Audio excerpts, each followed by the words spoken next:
Bonjour à tous, aujourd'hui je vais vous parler des Navy Seals, les forces spéciales de la marine américaine. Les Navy Seals ont été créés en 1962 lors de la guerre du Vietnam pour lutter contre les insurgés communistes qui étaient présents dans le pays. Leur mission, ils sont spécialisés dans les missions amphibies, ça veut dire les opérations maritimes, le contre-terrorisme, la neutralisation de chefs de guerre, surtout la contre-insurrection, lutter dans des guerres non conventionnelles, ça veut dire lutter contre des insurgés, enfin contre des soldats qui se cachent, des insurgés, ça peut être les talibans en Afghanistan ou autre chose. Alors maintenant je vais vous parler des faits marquants des Navy Seals. Alors déjà, il y a eu la guerre du Vietnam en 1962. Ils ont été envoyés dans la jungle vietnamienne qui était un bourbier pour les forces américaines et pour combattre les Viet Cong, les insurgés communistes qui étaient soutenus par le Nord-Vietnam et l'URSS, avec leur premier financier, l'URSS et la Chine. Et ils étaient allés combattre les Viet Cong, les insurgés communistes, mais ça a été vraiment un désastre pour eux. Beaucoup de soldats américains ont perdu la vie dans cette guerre. C'était une guerre sanglante qui a coûté la vie à de nombreux Américains. Cette guerre a commencé en 1961 et elle a fini en 1975. Ça a été quand même une erreur des Américains de se retirer du Vietnam. Je pense qu'ils auraient dû rester encore un peu pour mettre fin à l'insurrection communiste.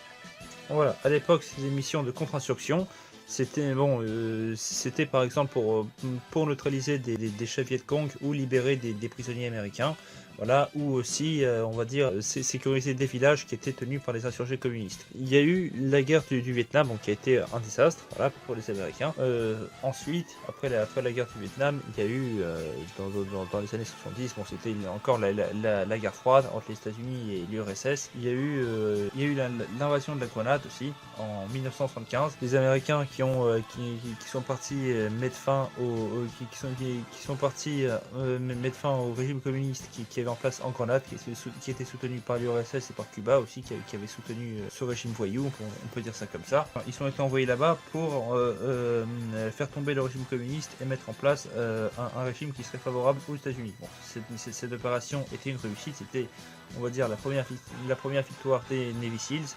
Ils ont pu mettre une vraie démocratie dans ce pays et empêcher les Cubains d'avoir des intérêts dans la région. Bon, après, il y a eu dans les années 80, enfin la fin des années 80, en 89, il y a eu l'invasion du Panama. Le Panama était un état voyou à l'époque qui soutenait les cartels de la drogue, sud-américains. Et les Navy Seals ont été envoyés, on va dire, pour empêcher le dictateur Noriega, le dictateur Manuel Noriega, qui était le dictateur du Panama à l'époque, l'empêcher de s'enfuir. Ils ont donc saboté son avion, ils ont fait exploser son avion. Ça a empêché le dictateur de s'enfuir et ensuite les Marines, qui sont les soldats de l'infanterie de marine américaine, sont intervenus au sol et ont arrêté le dictateur et l'ont ensuite déposé devant une cour de justice. Enfin, il a été emprisonné à la prison de la Santé à Paris où il est mort. Après le Panama, ça a été une deuxième victoire pour l'armée américaine, pour les Navy Seals, mais pour l'armée américaine. Voilà, il y avait à l'époque c'était à l'époque du président Bush le père, voilà, parce qu'il y avait le père, il y avait le fils, deux grands hommes que j'admire. Ensuite, après le Panama, il y a eu le Koweït. Alors, en 1991, le Koweït a été envahi par l'Irak, par le dictateur Saddam Hussein, pour s'approprier les richesses de ce pays. Parce que le Koweït est un pays qui est riche en pétrole, il y a beaucoup de pétrole, et ça a attiré les appétits mégalomanes de Saddam Hussein. Alors, les Américains, eux, en 1991, le Koweït a été envoyé en 90. En 91, une coalition qui a été mise en place par les États-Unis. L'ONU a donné son accord à cette coalition, mais c'était sous commandement américain. Les États-Unis ont envahi le Koweït pour chasser les Irakiens de ce pays et rétablir la monarchie qui était en exil. Voilà, les missions de Navy Seals c'était, on va dire, des guerres non conventionnelles. C'était pour empêcher, on va dire, pour mener la victoire aux soldats de Saddam Hussein. Ils avaient pour mission de déstabiliser l'armée de Saddam, de les empêcher de progresser, et c'était une réussite aussi. Cette guerre s'est soldée par l'échec de l'armée irakienne. L'Irak n'a pas réussi à envahir le Koweït, ils ont été obligés de se retirer, et il y a eu aussi de fortes sanctions à l'encontre de l'Irak. D'abord des bombardements qui ont été soldés par l'aviation américaine, qui ont été menés par l'aviation américaine sur l'Irak, y compris sur la capitale Bagdad. Mais il y a eu aussi de fortes sanctions économiques et militaires sur l'Irak qui étaient affaiblies. Bon, ensuite, il y a eu en 1992 Il y a eu la Somalie aussi qui était en proie au chaos, à l'instabilité politique. On va rester, enfin, il y avait une guerre civile en Somalie. Les Navy Seals ont intervenu là-bas. Là, par contre, c'était un échec. Ils ont dû faire face à des insurgés parce que c'était une guerre non conventionnelle aussi. Des insurgés qui les tiraient dessus. Et là, ils ont quand même subi de nombreuses pertes. Ensuite, il y a eu, bon, alors le plus important, l'invasion le 2003 en Irak. Alors là, les Navy Seals sont largement présents dans le pays. D'abord contre l'armée de Saddam Hussein.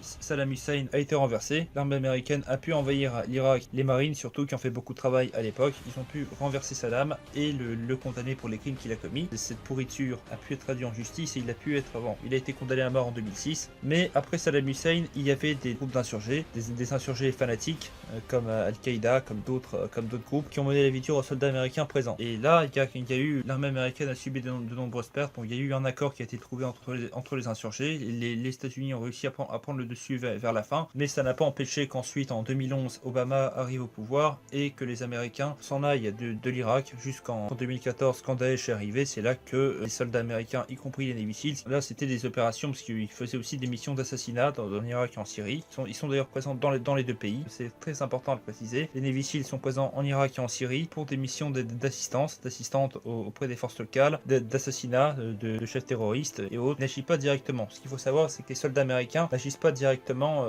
en Irak et en Syrie. Ils sont là comme consultants. Ils viennent entraîner les forces locales qui sont présentes sur place. Bon, ils peuvent participer à des missions d'assassinat ou à des bombardements, ça oui, mais ils n'interviennent plus directement en Irak et en Syrie. Après, il y a aussi le Yémen, l'Afghanistan. Bon, ça c'est aussi des faits marquants. Déjà en 2005, en Afghanistan, un autre fait marquant. Alors là, c'était vraiment un échec. C'était, je crois, je me rappelle plus c'était quoi comme bataille, mais c'était une opération qui a mal tourné où les Navy Seals devaient neutraliser un chef taliban. Ils ont été repérés par des bergers. La plupart ont été assassinés. Il n'y avait qu'un seul survivant qui a pu survivre et qui est vivant, mais voilà. Mais la plupart ont été tués. En 2011, des Navy Seals ont été envoyés dans la ville d'Abbottabad au Pakistan pour tuer le célèbre terroriste Ben Laden, impliqué dans les attentats du 11 septembre et dans beaucoup d'attentats contre des intérêts occidentaux, enfin pour l'éliminer. C'était une opération qui a réussi. Les forces spéciales américaines des Navy Seals ont agi clandestinement sans l'accord du gouvernement pakistanais qui d'un certain point de vue finance ces groupes terroristes et ils ont pu neutraliser Ben Laden et sa famille. Son cadavre a ensuite été jeté dans l'océan Indien, je crois. C'était la fin du plus grand terroriste qui a causé la mort de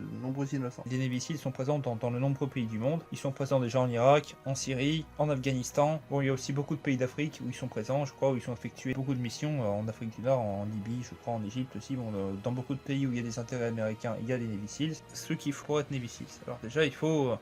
Alors, c'est aux États-Unis, hein. Ceux qui sont en France, bien évidemment, ne pourront pas faire ce métier.